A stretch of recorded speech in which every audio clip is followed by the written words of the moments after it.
এই টোকাই গ্রুপ এরা পালাবার জায়গা পাবে না, এদের বিচার বাংলার মাটিতে হবে ইনশাল্লাহ। আমরা আসছি, বেশি দিন নাই, এদের বিচার। এরা যেন বাংলাদেশ থেকে এই টোকাই এনসিপি যেন বাইর না হতে পারে। হাসনাত আব্দুল্লাহর এক বক্তব্যে, নাসিরউদ্দিন পাটোয়ারির বক্তব্যে, সার্জিসের বক্তব্যে একটা জিনিস তো স্পষ্ট প্রতিমান যে এনসিপির অভ্যন্তরে ভাঙন ধরে গেছে। দলটির শীর্ষ নেতৃত্বের মধ্যে যে ফাটল আছে সেটা কিন্তু স্পষ্ট প্রমাণিত হয়ে গেছে। অধ্যাপক ইউনূসের নেতৃত্বাধীন বাংলাদেশের অন্তর্বর্তী সরকারের বিরুদ্ধে মাঠে নামতে যাচ্ছে দলটি। 3টি ধাপে দলটি দেশে ও দেশের বাইরে সংগঠিত হয়ে কাজ করবে। এ লক্ষ্যে বাংলাদেশের সাবেক প্রধানমন্ত্রী ও আওয়ামী লীগ সভানেত্রী শেখ হাসিনা দ্বিতীয়বারের মতো দলটির নেতাদের সাথে বৈঠক করেছেন। দর্শক, নতুন একটা নিউজে আপনাকে স্বাগতম। প্রিয় দর্শক, বাংলাদেশের অন্তর্বর্তীকালীন সরকারকে উৎখাত করার জন্য দ্বিতীয়বারের মতো বৈঠক করলেন আওয়ামী লীগের সভানেত্রী সাবেক প্রধানমন্ত্রী শেখ হাসিনা। দর্শক মণ্ডলী, সেই বৈঠকে তিনি কি নির্দেশ দিলেন তা একটু পরেই জানতে চলেছেন। এছাড়াও দর্শক, কক্সবাজার ঘুরতে যাওয়াকে কেন্দ্র করে এবার এনসিপি কি ভাঙতে শুরু করে দিয়েছে বা এনসিপি কি বিলীন হয়ে যাচ্ছে? দর্শক মণ্ডলী, এছাড়াও এনসিপির বিরুদ্ধে কঠিন অ্যাকশনে নামতে চলেছে আওয়ামী লীগ, সে বিষয়টি নিয়েও থাকছে বিস্তারিত আলোচনা। প্রিয় দর্শক, দেখে আসবো আজকের সেই ভিডিওগুলো। তবে তার আগে বলবো, যারা এখনো চ্যানেলটি সাবস্ক্রাইব করেন না, অবশ্যই চ্যানেলটি সাবস্ক্রাইব করে পাশে থাকা বেল আইকনটি ক্লিক করে দিন। আর যারা ইতিমধ্যেই চ্যানেলটি সাবস্ক্রাইব করে রেখেছেন তাদেরকে অসংখ্য ধন্যবাদ। তো চলুন দর্শক, ভিডিওটিতে একটি লাইক দিয়ে আমরা ধারাবাহিকভাবে সবগুলো ভিডিওর আলোচনা দেখে আসি। এই টোকাই গ্রুপ এরা পালাবার জায়গা পাবে না। টোকাই দলের সাথে যে মিটিং এ বসছিল ফাঁস হয়ে গেছে। বাংলাদেশের যে ঘটনা ঘটেছিল কক্সবাজারে পিঠার হাসের সাথে, বাংলাদেশের যে তথাকথিত এনসিপি টোকাই দলের সাথে যে মিটিং এ বসছিল, ওই মিটিং এ যে তাৎপর্য সব আমরা ফাঁস হয়ে গেছে। ইনশাল্লাহ এই টোকাই গ্রুপকে আমরা, এদের বিচার বাংলার মাটিতে হবে। এই 5ই অগাস্ট যেটা ওরা করলো, যে ঘটনার জন্য এই 5ই অগাস্ট এই টোকাইরাই পিটার হাসের সাথে পড়ছে। বাংলাদেশের সার্বভৌমত্ব রক্ষা করা আমাদের জন্য এখন নিতান্ত দায়িত্ব হয়ে পড়ছে। যেহেতু এই বৈঠকে ওরা আমাদের শুধু কে প্রেসিডেন্ট হবে, কে প্রধানমন্ত্রী হবে, এটা ছাড়াও ওরা বাংলাদেশের যে কক্সবাজার সন্নিহিত আমাদের দিকগুলো আছে, এই দিকগুলা যেন আমেরিকার আন্ডারে যেতে পারে, ওরা সর্বোচ্চ সহযোগিতা করবে এগুলোর জন্য। এগুলো ফাঁস হয়েছে। তো আমরা যেটা বুঝতে পারছি, আমরা এই টোকাইদেরকে বাংলাদেশের যারা বাংলাদেশের রাজনীতি কে এই অবস্থায় নিয়ে আসছে, তাদের বিচার বাংলার মাটিতে হবে ইনশাল্লাহ। আমরা আসছি, বেশি দিন নাই, এদের বিচার। এরা যেন বাংলাদেশ থেকে এই টোকাই এনসিপি যেন বাইর না হতে পারে, এদের বিচার করা হবে। আমরা আজকে যুক্তরাষ্ট্র আওয়ামী লীগ, ভার্জিনিয়া স্টেট আওয়ামী লীগ, ম্যাট ওয়াশিংটন আওয়ামী লীগ, কানাডা আওয়ামী লীগ, যুক্তরাজ্য আওয়ামী লীগ, সবাই এই ব্যাপারে আমরা স্টেট ডিপার্টমেন্ট, হোয়াইট হাউস, সব জায়গায় আমরা লবিং করছি। ইনশাল্লাহ আমরা একটা ভালো অ্যান্সার পাচ্ছি। আমরা এই টোকাই গ্রুপকে, এরা যে দেশের স্বাধীনতা, এটার সার্বভৌমত্ব আমাদের রক্ষা করা যাচ্ছে না, আমরা অন্য দেশগুলা জানছি। এখন আপনি দেখেন, আমাদের প্রধানমন্ত্রীকে বিভিন্ন দেশে স্টিল প্রাইম মিনিস্টার হিসেবে ওনাকে বিচার করছেন। আর আমাদের জননেত্রী সরাসরি বাংলাদেশে ঢুকবে। এই টোকাই গ্রুপ, ইউনুস গ্যাং, এরা পালাবার জায়গা পাবে না। আমরা বাংলাদেশে আসছি, আমাদের নেত্রী প্রধানমন্ত্রী হিসেবে আসবে। বাংলাদেশের অন্তর্বর্তী সরকারের বিরুদ্ধে মাঠে নামতে যাচ্ছে দলটি। 3টি ধাপে দলটি দেশে ও দেশের বাইরে সংগঠিত হয়ে কাজ করবে।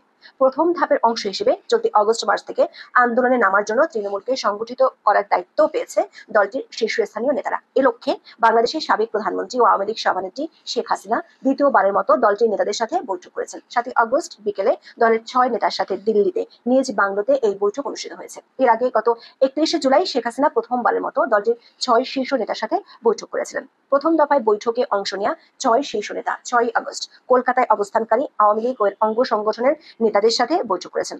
বৈঠকের একাধিক সূত্রে জানা গেছে, বাংলাদেশের প্রতিটি জেলার তৃণমূল নেতাদের মধ্য থেকে নেতৃত্ব বাছাই করে আন্দোলন পরিচালনার দায়িত্ব দেওয়া হবে। অন্যদিকে সরকারি সূত্রগুলো বলছে, আওয়ামী লীগের তৎপরতা বাড়তে পারে এমন খবর গোয়েন্দা সংস্থাগুলো সরকারকে দিয়ে রেখেছে। বিশেষ করে দিল্লিতে বসে শেখ হাসিনা দলটির শীর্ষ নেতাদের সাথে বৈঠক করে যাচ্ছেন বলে সংবাদ মাধ্যমে খবর প্রকাশ হওয়ার পর থেকে চিন্তিত হয়ে পড়েছে সরকার। সেজন্য দলটির নেতাকর্মীদের ধরপাকড়ের মাত্রাও বেড়েছে। গত এক সপ্তাহে দলটির কমপক্ষে 1600 নেতাকর্মীকে আইন শৃঙ্খলা বাহিনী গ্রেপ্তার করেছে। বিশেষ করে 15ই আগস্ট যাতে কোনো বড় ধরনের কর্মসূচি দলটি করতে না পারে, সে লক্ষ্যে আইন শৃঙ্খলা বাহিনী কাজ করে যাচ্ছে বলে দাবি করেছেন পুলিশের কয়েকজন ঊর্ধ্বতন কর্মকর্তা। ফলে দৃশ্যত সামনের দিনগুলোতে বাংলাদেশের রাজনৈতিক পরিস্থিতি আরো সহিংস ও সংঘাতময় হয়ে ওঠার আশঙ্কা প্রকাশ হচ্ছে। আগামী নির্বাচনে যদি আওয়ামী লীগকে অংশ নিতে দেয়া না হয়, তাহলে দলটি কি করবে?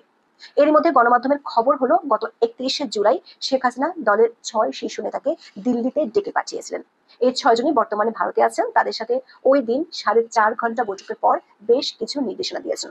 শেখ হাসিনার নির্দেশ অনুযায়ী 6 আগস্ট ওই 6 নেতা কলকাতার পার্ক স্ট্রিটে আওয়ামী লীগ ও অঙ্গ সংগঠনের প্রায় 50 জন নেতার সাথে বৈঠক করেন। অধ্যাপক ইউনূসের নেতৃত্বাধীন সরকারের পদত্যাগের দাবিতে দলটি আন্দোলনে নামার সিদ্ধান্ত নিয়েছে। 3টি ধাপে দলটি আন্দোলনের কর্মসূচি হাতে নিয়েছে। প্রথম ধাপ হলো বাংলাদেশে ছড়িয়ে ছিটিয়ে থাকা তৃণমূলকে সংগঠিত করা। বৈঠকে উপস্থিত 50 জন নেতাকে নিজ নিজ এলাকায় নিজেদের তৃণমূলকে সংগঠিত করার দায়িত্ব দেওয়া হয়েছে। যেসব নেতা দেশে আছেন তাদের মধ্য থেকে নেতৃত্ব বাছাইয়ের নির্দেশনা দেওয়া হয়েছে। যেহেতু সরকারের পক্ষ থেকে নির্বাচনের কথা বলা হয়েছে, তাই দলটির আন্দোলনের দাবি হবে no Awami League no election, মানে আওয়ামী লীগ ছাড়া কোনো নির্বাচন যাতে না হয় সেজন্য দলটি সর্বশক্তি দিয়ে আন্দোলনে যাওয়ার পরিকল্পনা করছে, এমনটাই দাবি করেছেন দলের কয়েকজন নেতা।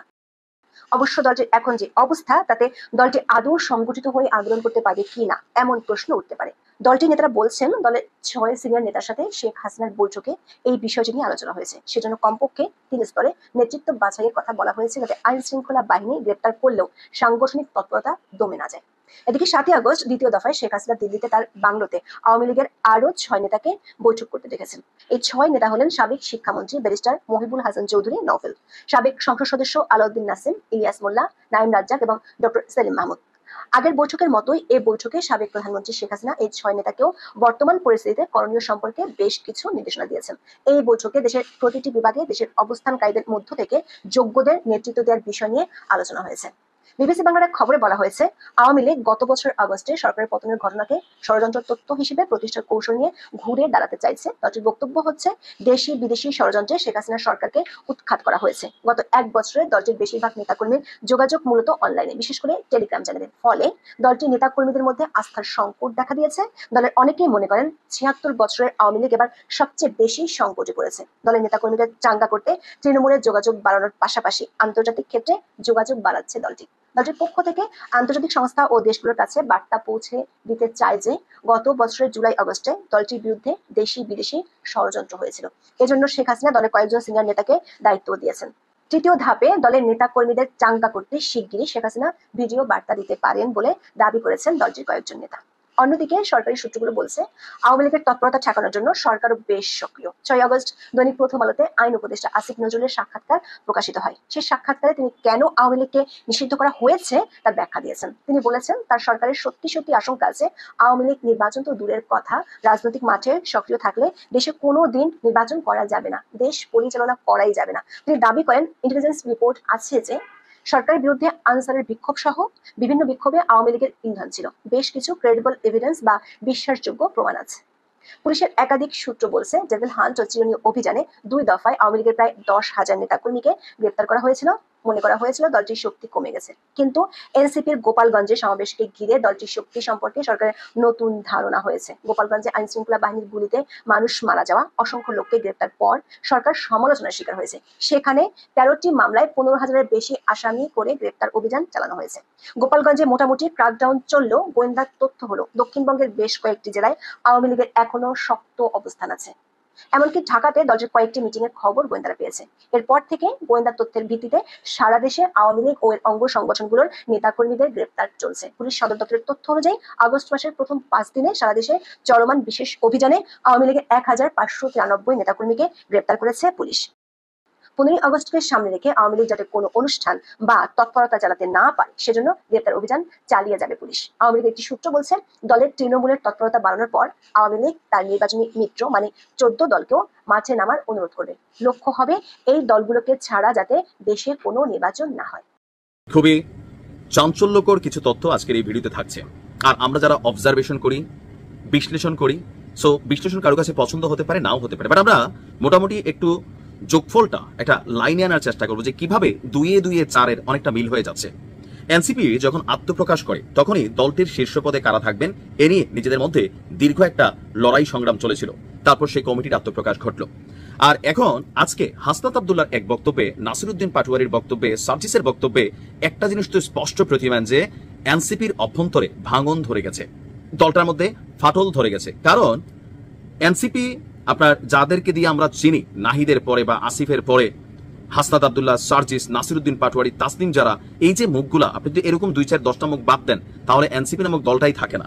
তো সেই যে হাই প্রোফাইল ক্যারেক্টারের লিডাররা এনসিপির, তারা যখন কক্সবাজারে ভ্রমণ করছেন তাদেরকে 24 ঘন্টার মধ্যে সশরীরে হাজির হয়ে কারণ দর্শানোর জন্য নোটিশ দেওয়া হয়েছিল আপনার কি বলা হয়েছে এনসিপির নাহিদ ইসলামের পক্ষ থেকে, পাশাপাশি আক্তার হোসেনের পক্ষ থেকে, যে কেন জুলাই আন্দোলনের এত গুরুত্বপূর্ণ দিবসে যেখানে হাসনাতরা বলছিল যদি সরকার নির্বাচনের আগে ঘোষণা না দেয়, এই 5 আগস্টের আগে ঘোষণা না দেয়, নিজেরাই ঘোষণা দিয়ে ফেলবে।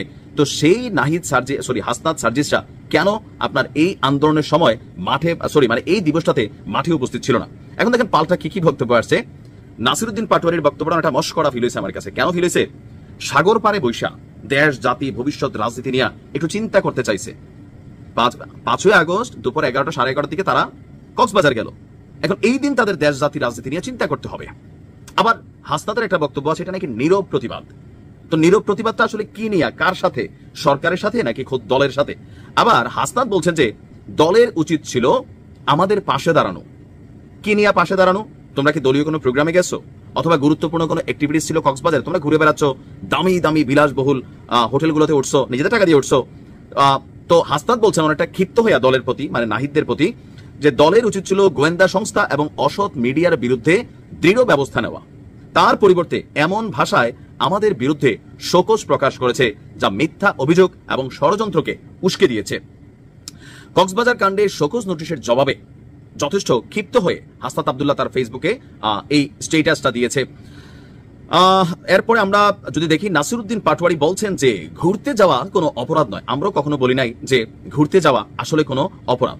আর এখানে যতটুকু আমরা দেখছি যে এখানে আপনার অনেক লম্বা চূড়া বক্তব্য আসছে। তো এই যে তাদের প্রত্যেকের ভাষাগত বিষয়টা আপনি যদি একটু খেয়াল করেন, যে দলীয় হাইকমান্ডকে বা দলকে তারা যেই ভাষায় শোকজের জবাবটা দিয়েছে, এটা আসলে কতটুকু যুক্তিসই? এতে কি স্পষ্ট হয় না যে দলটির ভিতরে নিজেদের টপ লিডারদের মধ্যে কিছুটা দূরত্ব হয়ে গেছে, ফাটল ধরেছে? সাগর পাড়ে বসে দেশ, দল, রাজনীতির ভবিষ্যৎ নিয়ে চিন্তা করতে চেয়েছি, এটা কোনোভাবেই একটা পজিটিভ অ্যান্সার হইতে পারে না আমার কাছে। না আপনার এই শোকজের জবাবগুলো আসার পর থেকেই সোশ্যাল মিডিয়াতে কিন্তু এই বিষয়গুলো ভাইরাল হয়ে ঘুরছে। দলটির শীর্ষ নেতৃত্বের মধ্যে যে ফাটল আছে সেটা কিন্তু স্পষ্ট প্রমাণিত হয়ে গেছে। আপনি কি ভাবছেন? দর্শক, আমি আশা করছি সবগুলো ভিডিওই আপনি মনোযোগ সহকারে দেখেছেন।